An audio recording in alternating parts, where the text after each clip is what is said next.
Hello, everybody, and welcome to the Let's Get Lost podcast. That's right, believe it or not, we are back. And by we, I mean your boy Marcus. So, little sister and I have been doing a lot of soul searching and trying to figure out what is best for everyone moving forward. And ultimately, it is 1,000% best for my little sister to, keep her life private. Stay focused on her own big business ideas that are coming to fruition, and let the podcast as it once was now be as it will be. So like I said, welcome back to the Let's Get Lost podcast. Man, so it's good to be here, though. Here's going to be the hardest part with the new podcast is talking to yourself. Now, believe it or not, even for somebody who talks as much as I do, it is extraordinarily difficult to record a podcast on your own. I have the kind of comedy and the kind of humor that my memory is picked up. Like it kicks off typically by what other people say or do or things that I observe or things that I read. So when it comes to just sitting here by myself with all these demons in my head, trying to figure out what to say, it'll lead to some interesting topics. So a big thing is trying to be more prepared, right? So with the Let's Get Lost podcast, I wouldn't say we're known for quality. I wouldn't say we're known for quantity. I would just say, I guess we're not that well known.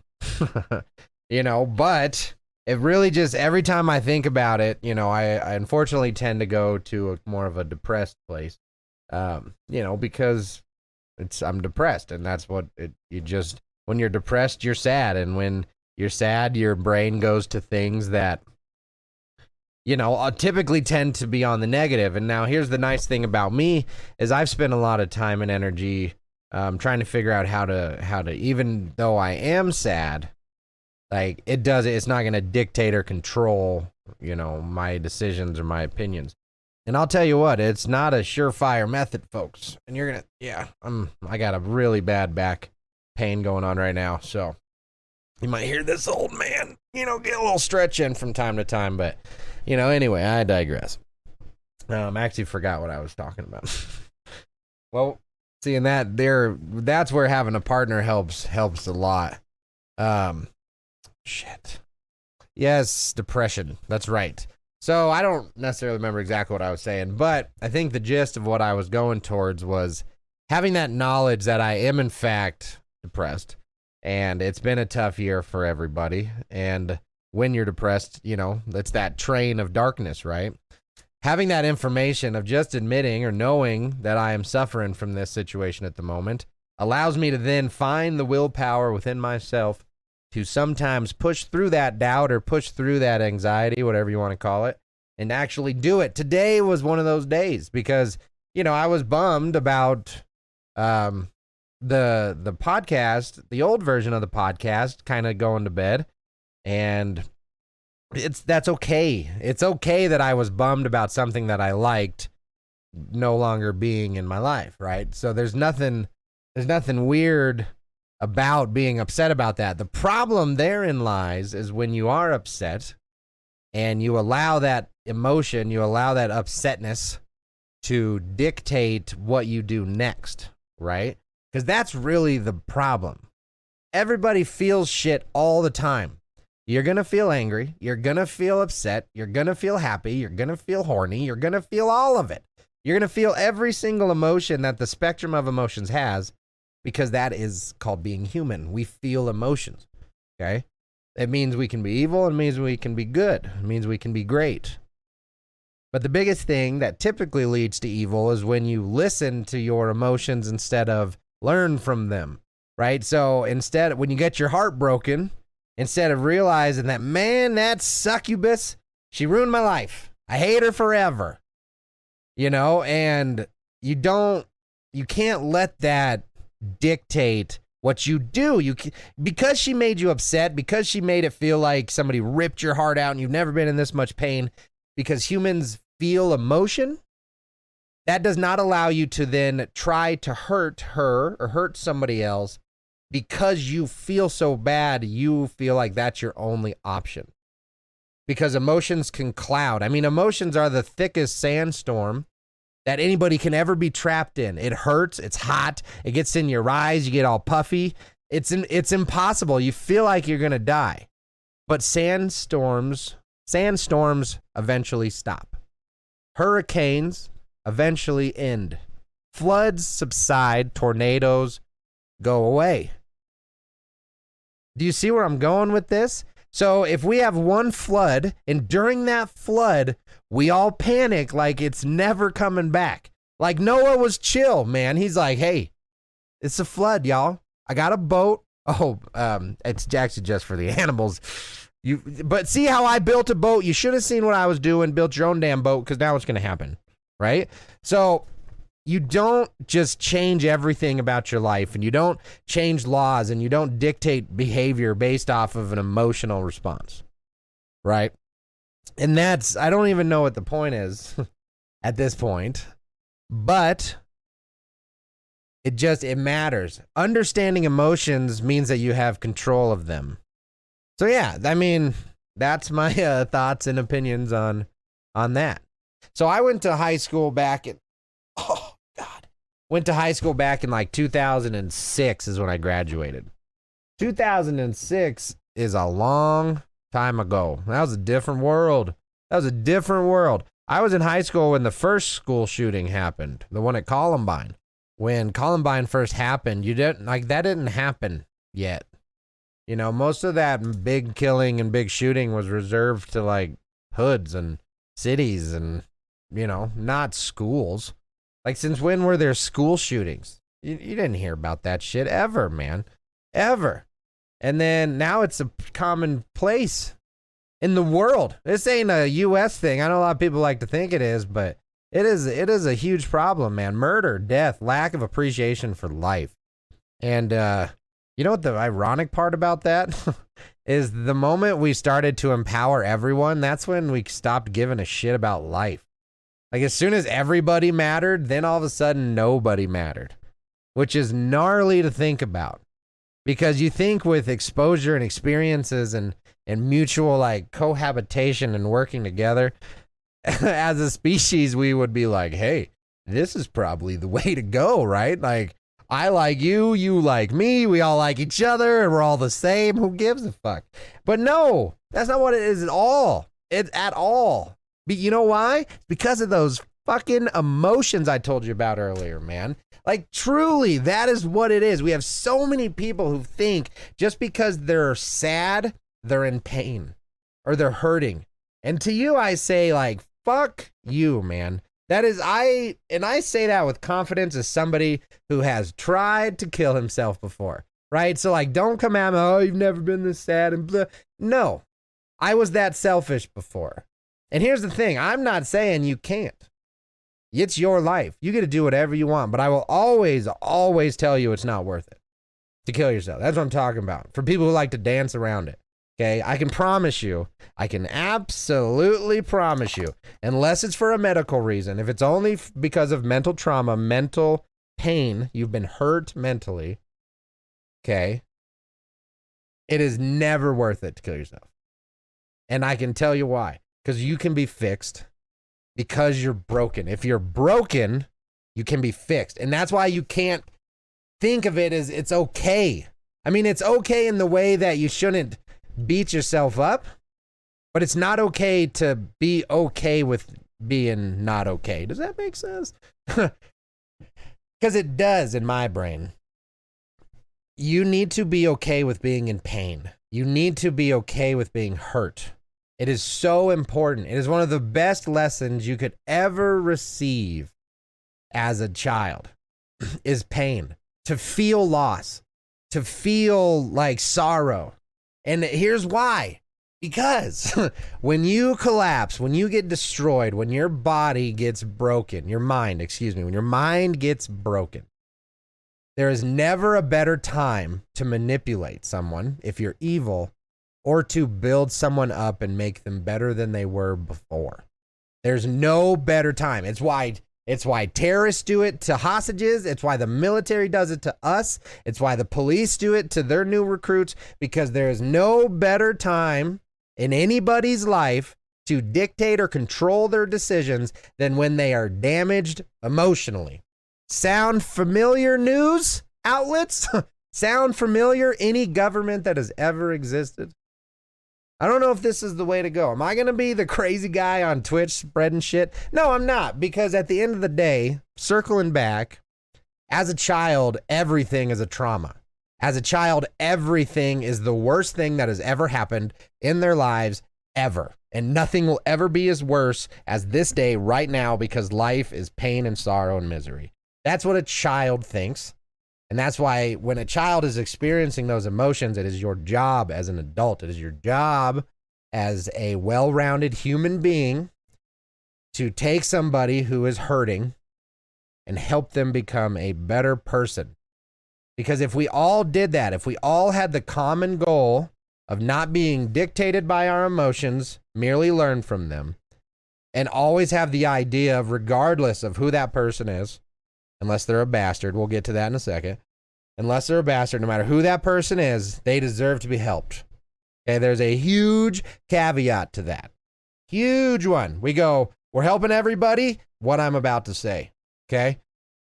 The moment you decide that your time and your life and your opinion and your thoughts and your emotions and your anything is more important than somebody else's, and then you try to dictate how they live their lives, you have jumped off that cliff and you are now part of the problem. Because trust me, if I jumped on everybody who I felt was wrong, there'd be no one left around me. Okay? My opinion does not give me any right to tell somebody that they're doing something wrong, as long as it is not hurting me or anybody else. And hurting, there's a huge thing there too. You don't just hurt. Hurt is not, he makes his kid upset because he makes him do chores, and that's not how I would do it. Okay, emotional pain, again, we talked about that. There's a fine line between being shitty and being good, and ultimately, unless you're the one doing it, you truly do not understand the reasoning. So it's tough, man.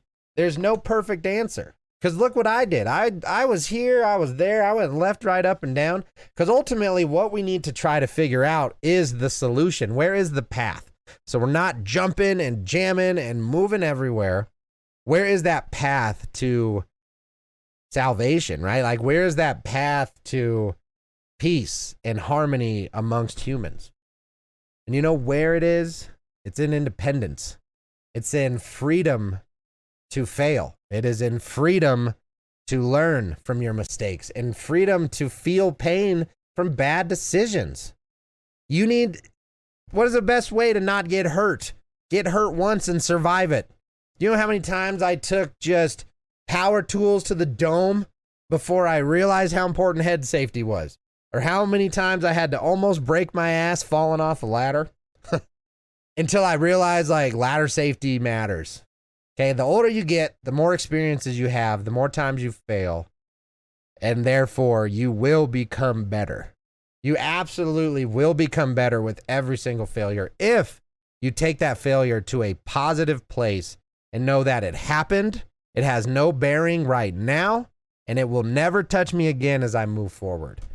Because the past is just that. It is the past. It can never hurt you again, ever. You can remember it. It can make you sad.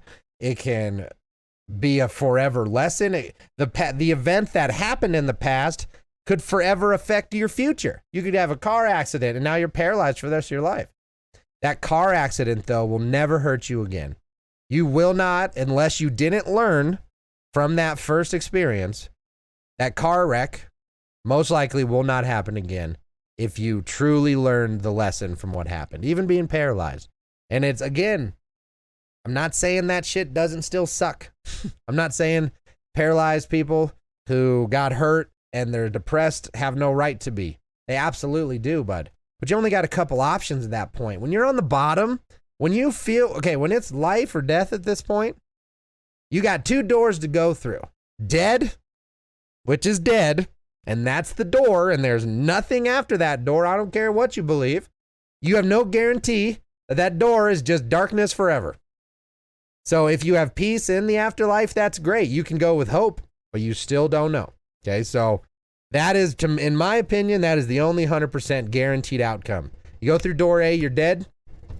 You're dead, period. That's all you know for a fact, 100%. You know what's the complete and total variable, though? The entire rest of your life.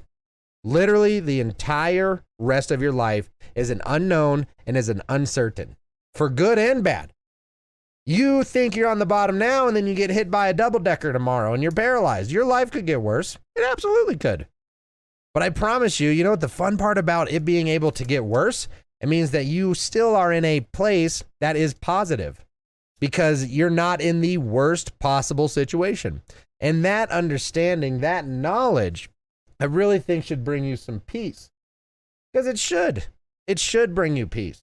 Knowing that things can get better, knowing that things can get worse also means that things can get better. Because you're already better than what you feel will be worse. I don't know. Having some perspective, I suppose. I shouldn't be clicking that pen. Having some perspective on where you are, what you have, what you're doing. It means a lot. And it helps a lot. And it's important to not forget what you're doing and where you've been, where you're going, and what you want to do, man. I don't know. I really don't know. I don't have all the answers. I just have a lot of words to say in a very specific order. So yeah, that's my thoughts and opinions on that one. And that's, I don't know. I don't know how long I want to make these podcasts. This is the first one.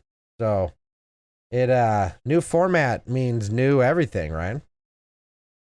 Because what have we even talked about? I still haven't even got to the main topic that I really wanted to talk about.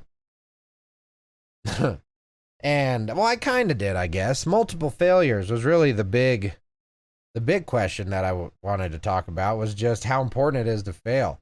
I mean, I've had multiple failed YouTubes.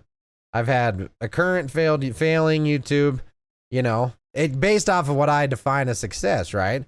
So, like, I've tried it all, y'all. I tried Vine. I tried TikTok. Well, I'm doing that right now. And some are half failures. Some are complete failures.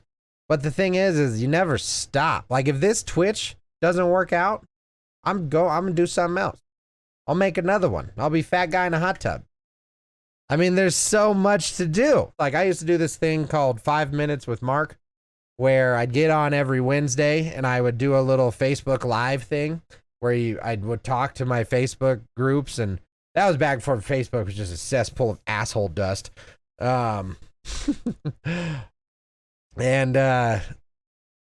it was fun, but it failed ultimately. And the number one reason why I failed is because I stopped doing it. So when I first started my cooking show, speaking of my YouTube, so my social media, my very first time where I truly felt, had I stuck with it, I probably would have succeeded and be a millionaire right now, is when I started my cooking show back in like 2000 and would have been like 12, I think. 2011, 2012, something like that.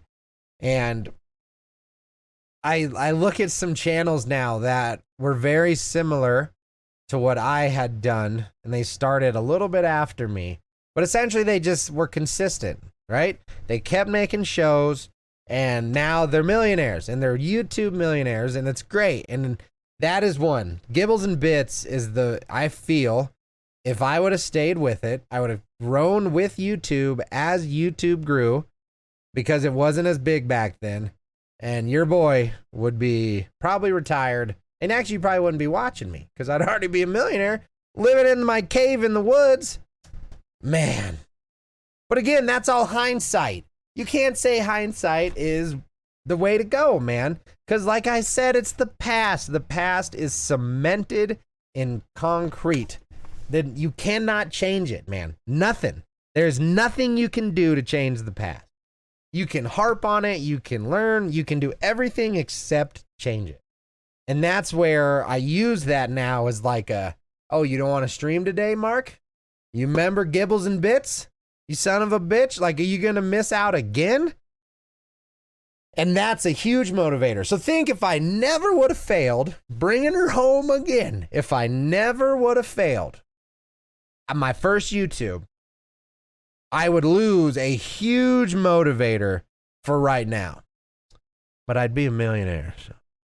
Or no, if I wouldn't have failed. Yeah. So if I wouldn't have failed, and if I wouldn't have started, then I definitely wouldn't have failed.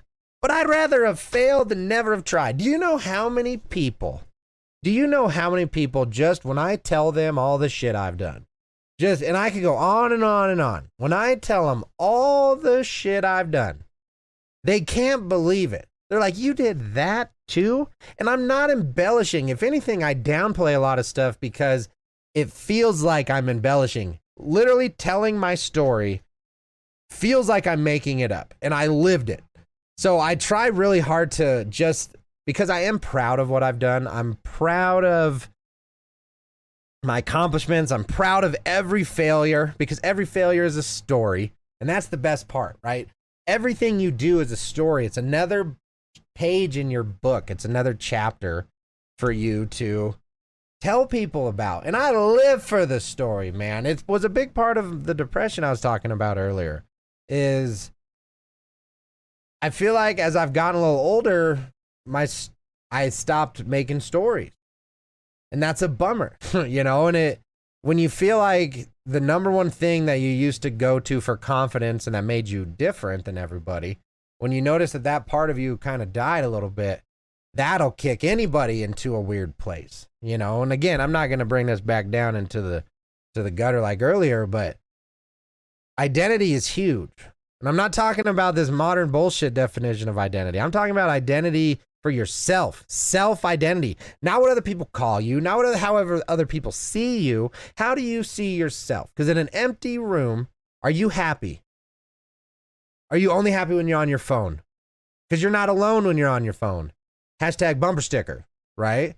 Your identity is how you feel about yourself. Yourself. The only person who can tell you how you feel about yourself is yourself. Stop thinking that you need this validation from outside influences. If you're on the TikTok, if you're on the Facebook, if you're on the YouTubes, if you're on the Twitches, right? You should be on it because you want to share yourself with other people. You don't want other people to define who you are. I am the Marcus. I'm not bald and bearded because it's a selling point and you guys would leave me if I didn't, right? I do it because I love my beard. I'm going bald, so I'm leaning straight hard into it. Jeez, look at that widow's peak, right? So, and it's who I am though. I love being big and burly and bearded, and it's like that personifies me. I'm only doing it because it makes me happy. But I will also throw on a onesie and rock it with nobody's business because I don't give a shit how other people perceive what I do or what I like, how I dress. What I really care about is the actions. The only thing that I care about other people thinking about me is my actions. What has Marcus done? And this is why I think negatively about what he's done. Right? Because my actions are the thing I have complete and total control over. Even when I'm freaking out, even when I'm raging out, even when I'm lost in the spiral of red, man, I am dictated. I made that shit happen. I allowed my emotions to control me. That is me. It's not my emotions. My emotions are reckless and crazy by definition. And because of that, if you got a raging bull and you don't put him in a fence, it's your fault. Whatever that bull breaks is your fault because you're the farmer. I'm the bull or some, I don't know. There's an analogy in here somewhere, right? And your actions are what matter the most. So, and if you truly understand yourself, if you truly take the time to know who you are, you will be able to control those emotions. I promise, because you will know what your emotions do. You will know that you cry at a Bounty commercial because that bear just reminds me so much of him. You know, like if you understand that, you can either control those emotions because you know they're coming and you can guide them like a raging river. And maybe you may be a little fruppy. You may, yeah. I'll get it. Sorry, I'm just kind of having a moment. And then you move on, but you own it. You be upset while working at 100%. And you're going to hate it, and you're going to be pissed, and you're motherfucker. And you're going to just, I swear, I just don't understand. And you're going to be grumbling and mumbling and bumbling all to yourself. You're going to be pissed. But that's okay. Just be pissed. Move forward with it. Move forward in your anger. That's what I do. I grumble, mumble, bumble all the time. These stupid motherfuckers. You know, but it doesn't stop me. It just is what it's an emotion. It's like, think of it like a bruise or like a cut or an injury, right? You get hurt, and you're bleeding and it hurts and it's the worst pain you've ever been in because you most likely haven't been in very much pain. You put a little bandy on it, and it hasn't healed yet, but that initial hit, that initial crazy has hit you already. You knew what the pain was, or you didn't know what it was. It hit you. You collected yourself, you collected that pain, and now you're just dealing with that pain of that cut until it heals. It's the same with emotions, y'all. I'm telling you, an emotional response is an injury to your brain, to the way you think, to the way your neurons combobulate together, okay? What do you do when you get hurt? You fix it to the best of your ability. Sometimes it takes years. Think about like a broken hip on an old person or a really bad disease. Sometimes you can't heal it at all. It's like cancer. But you know what you can do even if you have cancer? You can try to be comfortable. You can be with your loved ones while you're suffering, but at least you're still with your loved ones. It's okay if you're alone.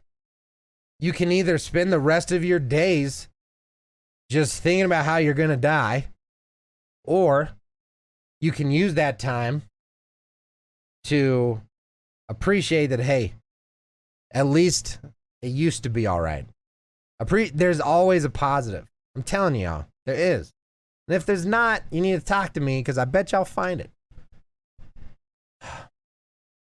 Well, I think we got there for the podcast part, at least. I guess one thing that's kind of cool with not having the sister, which I love you, sister, so much. Don't let you think I don't, is that a lot of times people don't like to talk about some of the stuff that I like to talk about. It's just a little more charged than most people feel comfortable doing. And since I like talking about those things, that means I can talk about them on the podcast now. So it's definitely not the same. I miss the sister. But like I said, her reasons are 1,000%. I agree with them without a doubt. So there's absolutely nothing against her. So yeah, but I don't remember how we used to end it. And as always, peace out, Girl Scout. Yeah.